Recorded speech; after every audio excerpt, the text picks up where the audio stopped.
In a moment we'll have more on the Israeli offensive in Gaza, where more than 770 people have been killed. That's coming up in just a moment. But first, we understand that Ukraine's recently elected Prime Minister, Arseniy Yatsenyuk, has decided to resign. We'll have an update on that story a bit later in this news hour from Doha. But let's go back to Gaza, where there has been another attack on a United Nations school where Palestinians had taken refuge from the fighting. US Secretary of State John Kerry, who's been on a diplomatic push in the region, is in Egypt to talk about the possibility of a ceasefire.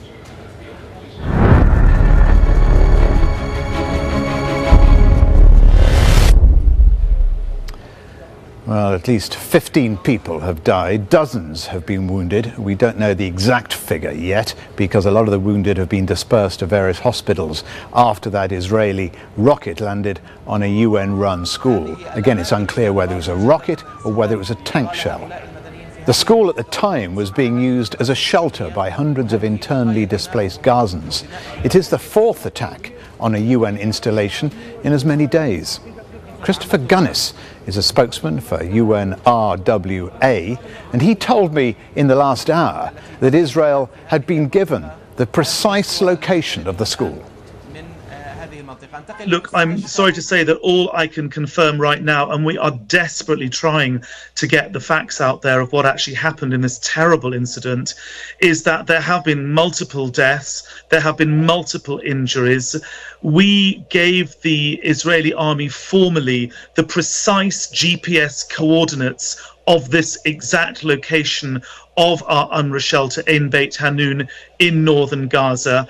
As the fighting drew in throughout the day, we were trying to coordinate and organize with the Israeli army a window so that civilians, the women, the children, the men who were not involved in the fighting, the elderly, the sick, could leave. And that window was simply never granted. And in the end, there have been quite clearly tragic and appalling consequences.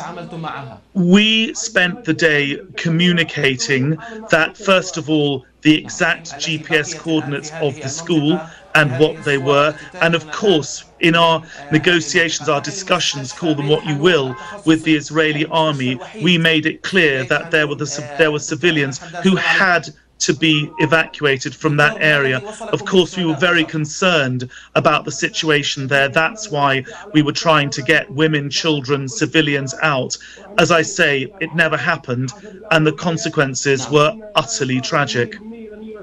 The parties simply have to respect the sanctity of civilian life, and they must respect the inviolability of UN premises and property, and they particularly have to respect international humanitarian law obligations to protect humanitarian workers, because clearly civilians in the most tragic and appalling way have come in harm's way. And you know, one fears, because so many, we've now got 140,000 people plus, I mean, that's approaching just under 10% of the population of Gaza are in schools exactly like this one, where this terrible incident has occurred. Well, that was Chris Gunnis of UNRWA. That stands for United Nations Relief and Workers Agency, talking to me in the last hour. Stephanie Decker is in Gaza. She joins me now. And Stephanie went to the hospital where a lot of those wounded were taken. Stephanie, tell us what you saw there.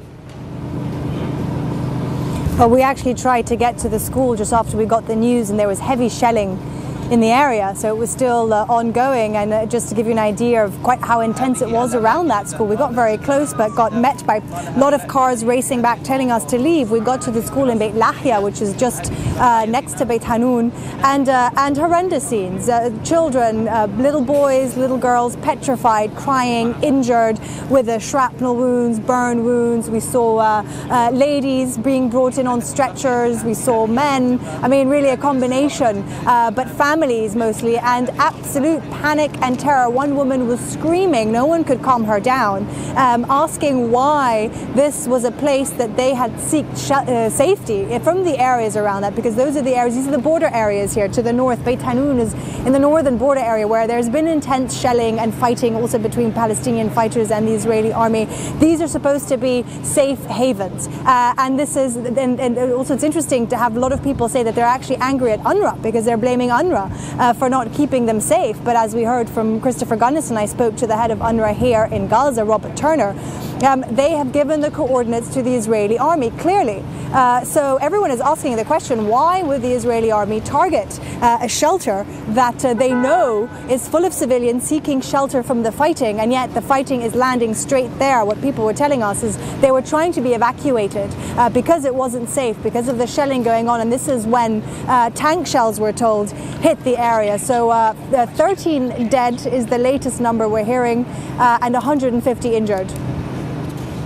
Stephanie Decker, many thanks indeed, Stephanie, for that. The US Secretary of State has left Israel, is now in Egypt. It's the latest round of shuttle diplomacy. John Kerry arrived in Cairo early on Thursday after spending a day in Israel and the West Bank. While there, he met Israeli and Palestinian leaders as well as the UN Secretary General. Our diplomatic editor, James Bays, is in West Jerusalem, and he joins me from there now. James, any reaction from Israel, especially, of course, to that UNRWA building attack? Well, we have been working the phones here trying to seek Israeli reaction. There is no official comment at this stage. As we've been speaking to Israeli officials, they are investigating and say that they will get back to us at a later point in time. I can tell you, Stephen, that when we first in Jerusalem heard about the attack on the school, I just completed an interview with one of Benjamin Netanyahu's key advisors, Ambassador Dori Gold. Now, during that interview, I asked him repeatedly about the death of civilians, the targeting of civilians, and exactly what Israel's policy was. Let's listen to what he had to say. It is Israel that has warned the civilian population to get away from the armaments which Hamas has placed in various Palestinian cities. But your warnings aren't working if 177 children have died. Well, again, I don't want to get into a dispute over the numbers. But it's a huge number. And they obviously are non-combatants. One person dying is too many. But Israel has a right, and it must defend itself. We are getting hit every day. And not just military bases, because they don't aim it at military bases, but our towns and villages. Now, the fact that we don't have hundreds of people dead is only because Israel invested heavily in its civil defense system, while Hamas invested heavily in its offensive rockets and in its attack tunnels. To come to Israel and say Israel is at fault because Hamas uses its population as human shields to shield its missiles is simply incorrect. You talk about human shields, yet if you know there are civilians down there, whether they're being used as human shields or not, surely you shouldn't unleash those missiles. Well, first of all, you are being attacked.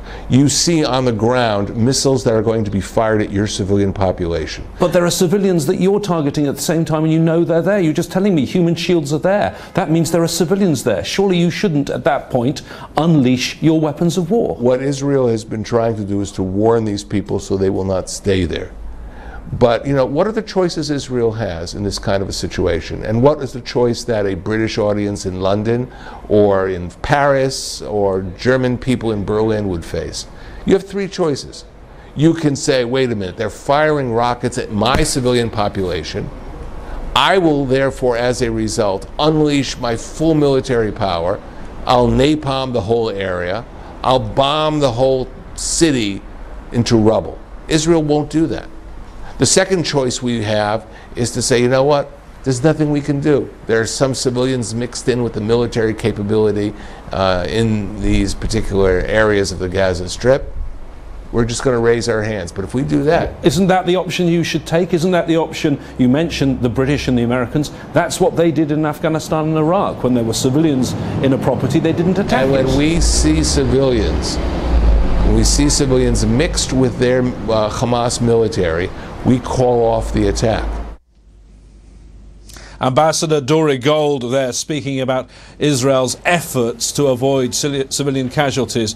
Moments after finishing that interview, we heard about that UN school being hit in Gaza. I told you a moment ago, Stephen, no Israeli reaction, but we have, since we were playing that interview, been phoned by the Israeli military again. They called us back from our earlier call, and they say they're still investigating reports, but they say that they detected the signature of Palestinian rockets being fired in Gaza, and they think it's possible that those Palestinian rockets landed short of their target and may have been the rockets that hit the school. So I think that's a very significant claim from the Israelis. Obviously, when people get to the scene, as there are people at the scene, reporters and other observers, you may well be able to tell from the debris exactly who was responsible for this attack. A suggestion from the Israelis just now that it could have been Palestinian rockets. Watch for a reaction, I think, in the coming minutes and hours from the United Nations. Headquarters is waking up in New York.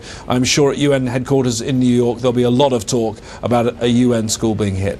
And it'll be interesting to see what evidence the Israelis can offer for that. James Bays in West Jerusalem, thank you very much. And plenty more still to come here on the News Hour from Al Jazeera, including they're accused of being traitors and are facing threats, but Israel's far left are determined to make their voices heard. Plus, it inspired Shakespeare, but will